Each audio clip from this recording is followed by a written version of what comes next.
Hello dear learners, मैं हूँ सिया और आज हम पढ़ने वाले हैं क्लास 6 सिविक्स चैप्टर 4 जिसका नाम है की element of a democratic government.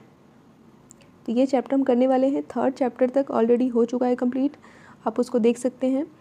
और आपको ये पता होगा, अगर आपने उन चैप्टर्स को देखा है तो ये पता होगा कि एनसीईआरटी के जो टेक्स्ट बुक है मैं वहीं से नोट्स बनाती हूँ, सारे टॉपिक्स को मैं कवर करती हूँ और उसी के हिसाब से मैं आपके लिए नोट्स बनाती हूँ। ईजी होता है जो कि आपको समझने के लिए और अंडरस्टैंडिंग के लिए बहुत आसानी से आपको समझ में आता है। ठीक है, तो चलिए इन टॉपिक्स को एक एक करके पहले हम देखते हैं, देन टॉपिक्स को एक एक करके अच्छे से हम पढ़ेंगे ब्रीफ में।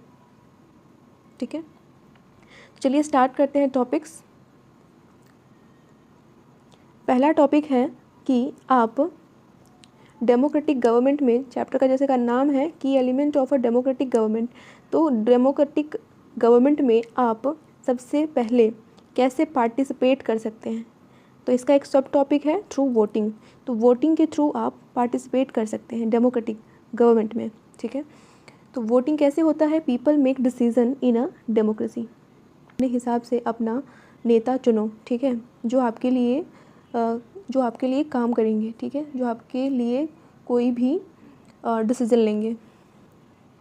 नेक्स्ट है through voting in a election people elect leaders to represent them. ठीक है, आगे बढ़ते हैं। These representatives take decision on behalf of the people.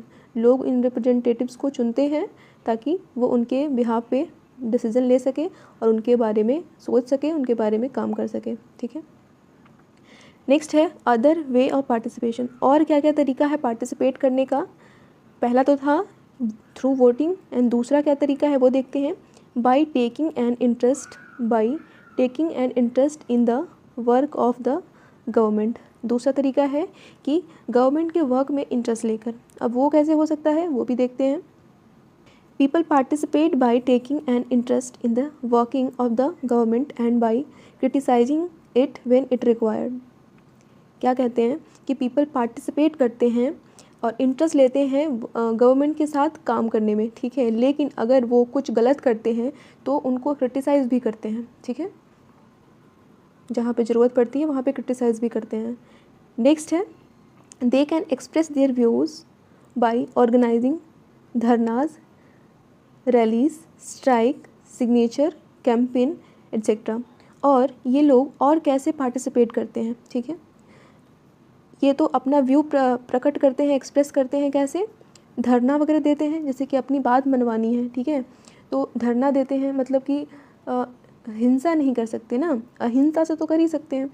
तो धरना देते हैं, अब रियलाइजेशन करवाते हैं कि हाँ जो आप कर रहे हैं वो गलत है, हमारी बात मानिए, हमारे लिए अच्छा सोचिए। ठीक है, और स्ट्राइक्स वगैरह करते हैं, कंपेन वगैरह करते हैं। तो ये सारी चीज़ें करते हैं। ठीक है, नेक्स्ट है newspapers, magazines and TV also play a role in discussing government issues and responsible. ठीक है, जैसे कि हमारी जो कंट्री है वो डेमोक्रेटिक कंट्री है, तो सबको अपना विचार रखने का अधिकार है। ठीक है, अगर कोई भी लीडर गलत करता है तो उसको भी वैसे ही पनिश किया जा सकता है जैसे कि एक आम आदमी को। ठीक है, तो वही है न्यूज़पेपर्स, मैगजीन्स एंड टीवी, ये उनके रोल को प्ले करते हैं। अगर वो कुछ गलत करते हैं तो उसके लिए भी वो बोलते हैं, आवाज़ उठाते हैं। ठीक है, नेक्स्ट है सोशल मूवमेंट्स में क्या है देखते हैं। Another way of people to participate is organising themselves into social movement that seek to challenges the government and its function. देखो जैसे कि अभी सोशल मूवमेंट है, तो एक अनदर वे है जो पीपल उसमें पार्टिसिपेट करते हैं ऑर्गेनाइजेशन में। ठीक है, एंड सोशल मूवमेंट्स में, और यहाँ पे चैलेंजेस होते हैं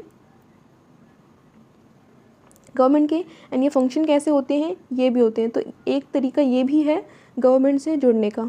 नेक्स्ट है रिजॉल्व कॉन्फ्लिक्ट्स। अब कैसे रिजॉल्व करते हैं कॉन्फ्लिक्ट्स को? Conflicts occurs when people of difference culture, reasons और economic background do not get along with each other, when some among are feel they are being discriminated against. क्या मतलब क्या है इसका?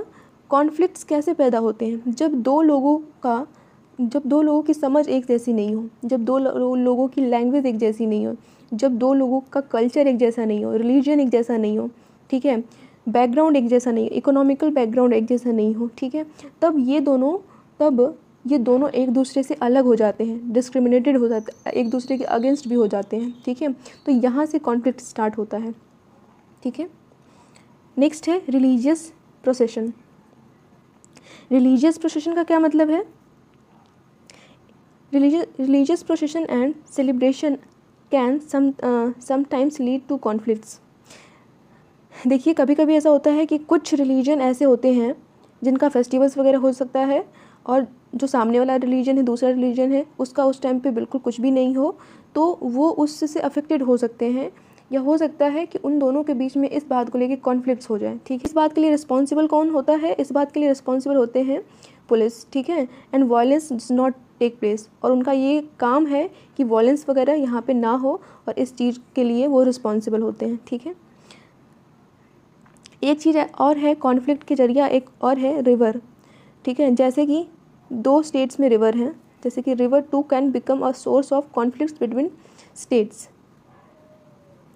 कहते हैं कि अगर एक रिवर है, river can too become a source of conflict between states. A river may begin in one state, flow through another and end in a third. कहते हैं कि अगर एक रिवर स्टार्ट हो रहा है किसी दूसरे स्टेट में, ठीक है, और वो फ्लो हो रहा है दूसरे स्टेट में, फ्लो हो रही है दूसरे स्टेट में, और उसका एंड हो रहा है दूसरे स्टेट में, ठीक है, तो ये एक कॉन्फ्लिक्ट का जरिया हो सकता है, ठीक है।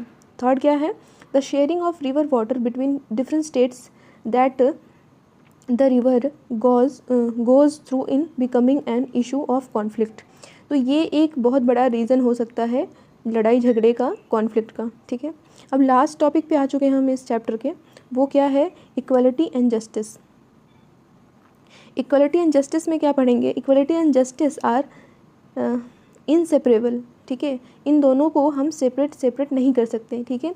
इक्वलिटी तभी होगी जब जस्टिस होगा, ठीक है। एंड जस्टिस मतलब इक्वलिटी, मतलब ये दोनों कहीं ना कहीं से इंटर रिलेटेड है, ठीक है। अब नेक्स्ट क्या है? The earlier practice of untouchability is now band by law. Untouchability जो था कि छुआछूत की जो भावना थी, एक दूसरे को इन्फीरियर एंड सुपीरियर माना जाता था, ये बैन हो चुका है, किसके द्वारा? लॉ के द्वारा। अब ऐसा कोई नहीं कर सकता। नेक्स्ट है the government makes special provisions for groups within society that are unequal. जिसको अनइक्वल मानते हैं, जो थोड़े पिछड़े हुए हैं, उनके लिए एक स्पेशल प्रोविजंस बनाए हुए गवर्नमेंट ने, और इनको फॉलो करते हैं, ठीक है, जो उनके हक में होता है। तो ये हमारा पूरा चैप्टर हो गया है कंप्लीट। होप आपको समझ में आया हो। कितने टॉपिक्स थे? 4 टॉपिक्स थे जो रेड कलर से था, मैंने हाईलाइट किया हुआ था। तो ये सारे टॉपिक्स और इसके अंदर के सब टॉपिक्स भी हमने कर लिया है। होप आपको समझ में आया हो। अगर कहीं पे भी कोई डाउट है, कोई परेशानी है, तो प्लीज़ हमसे पूछिएगा, कमेंट कीजिएगा, और please like, share and subscribe भी कर दीजिएगा। मैं हमेशा बोलना भूल जाती हूँ। ये चैप्टर कंप्लीट होता है। अब हम मिलते हैं नए चैप्टर के साथ, अगले चैप्टर के साथ। तब तक के लिए बाय बाय, टेक केयर।